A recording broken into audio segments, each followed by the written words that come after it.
Welcome, everybody, to Carver's Twigs Bird of the Day. We got a great bird for you today. Hey, I probably just spoiled it for some of you, but it's okay. It's a good bird. Alright, so, oh man, what bird do I do for... Ow!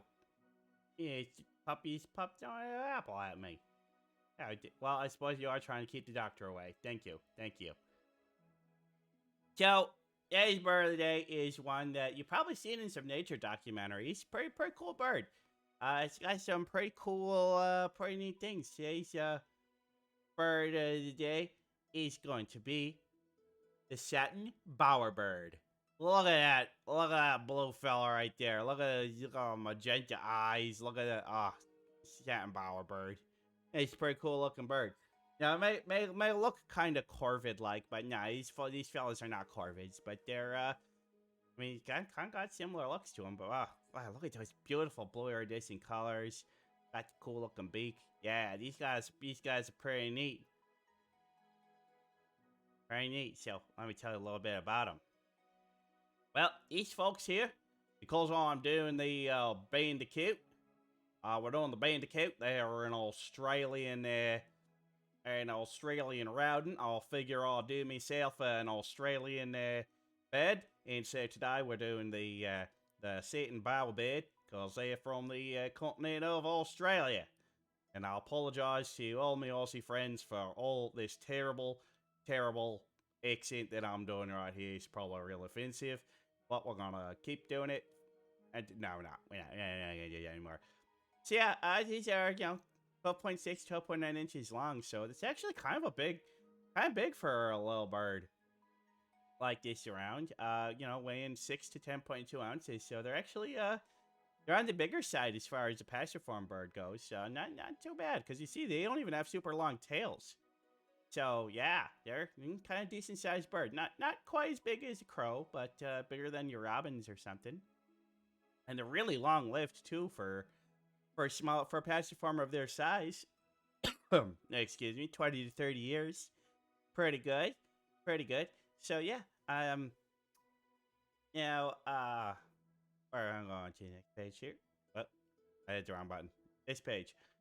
All right, so here you see that the pictures you seen before, those are all males. The females, as you can see, are pretty different looking. And here we got a male, and he's doing his thing. Yeah, a couple of them are in Perth, I guess. So a bower is what these little fellas do to show off for the ladies. They build a intricate, like, romance spot called a bower. And a little video that we had up earlier, that's what I was going to show you. We got a video of this. It's pretty cool. Let's go ahead and hit play on that. Whoa, not skip to halfway through the video on that. There we go. He's Bowerbird. He's big on all his stuff. So, as you can see there, he has built himself kind of like a little nook. And he has surrounded it with many beautiful objects. And as you can see, blue. They like blue. They really like blue. Blue objects. So these guys are going to go around and they're collect as many blue things as they can and surround their bower with it and make a nice little display. And he's doing all this work for a chance to mate with a lady. He's like, I gotta get all these water bottle caps and whatever those blue straw thingies are. Guys, set it up just right. It's a very, very important thing to do. Very important. What are you doing there, bird? Now he's like looking at the camera. He's like, is this good? You think she's gonna like it? You think she's gonna like it?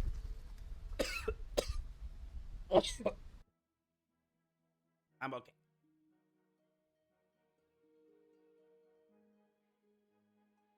Okay, so those other things are called bowers, and so they take a bunch of twigs and stuff and they build it up, and they kind of mix their saliva and vegetable chewed matter to make kind of a glue to hold it all together. And it's all about, them saying, hey baby, check out my bower. It's a beautiful bower. And the female ladies will come check it out when they hear the call. And if they're like, yep, that's pretty good, they'll mate with him. And if the male has a real good one, maybe multiple females will show up. See, these birds are polygynous. So they do not pair up. One male may mate with many females, and some males may not mate with any at all. Sad, so sad. That's the way it is. And so one male bird may be fathering many male little birds every season, and then the females pretty much are doing all the raising on their own. They do all the incubating, they do all the feeding.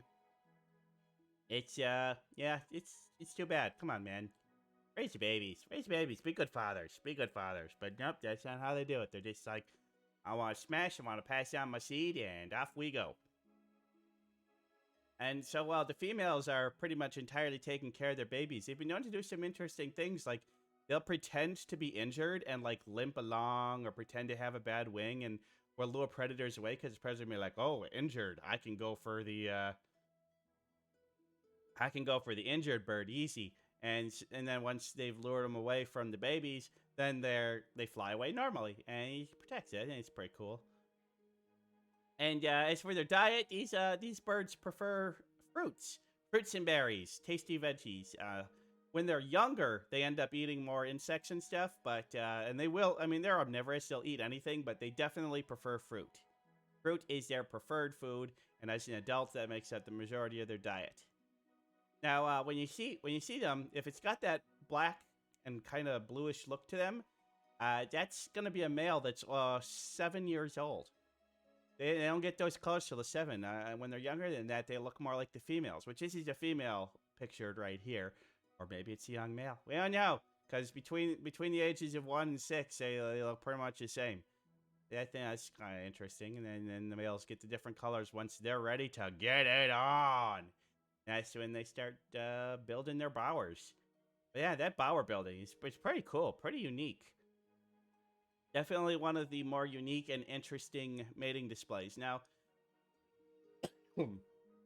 they do live out in very rural, wild areas that are undeveloped, but they also live in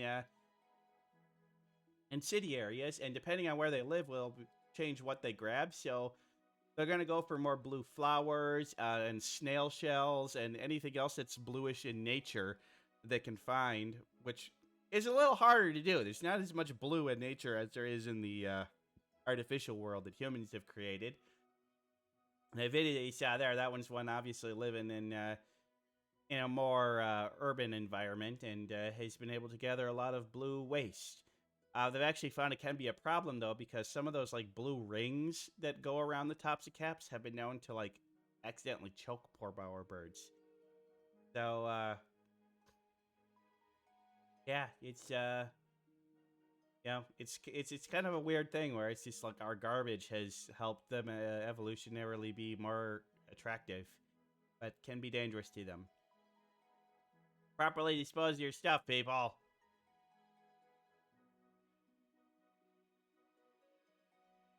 So, my thoughts on these guys? Well, I gotta admit, I like the architecture of a bower. I think it's pretty cool that they're gonna be like, I'm gonna build a cool little throne room type area. Where you know, come check out my blue stuff. Come check out my cool twig. I mean, look at that. Look at that. A bird built that. That's pretty cool. So yeah, I really like the bowerbird. And of course, this is just, the satin bowerbird is just one species of many bowerbirds. There's actually lots of bowerbirds. It's a whole family of passeriforms. The satin bowerbird is the most common one, and, you know, they're doing pretty good. Species of least concern, their numbers are doing pretty great, pretty adaptable. Yeah, bow to the bower, I agree. They are good birds. Fun birds, interesting birds. Check them out. There's lots of really good videos of bowerbirds on YouTube that you can look up and see them doing their thing. It's a pretty cool mating display. I'd go check it out. See the boys trying to get the ladies to be their baby mamas. I like it. I like it. And that's it all for Bird of the Day. And this was Bird of the Day number 99. Next one's gonna be big, folks. It's gonna be real big. We're gonna call this one done.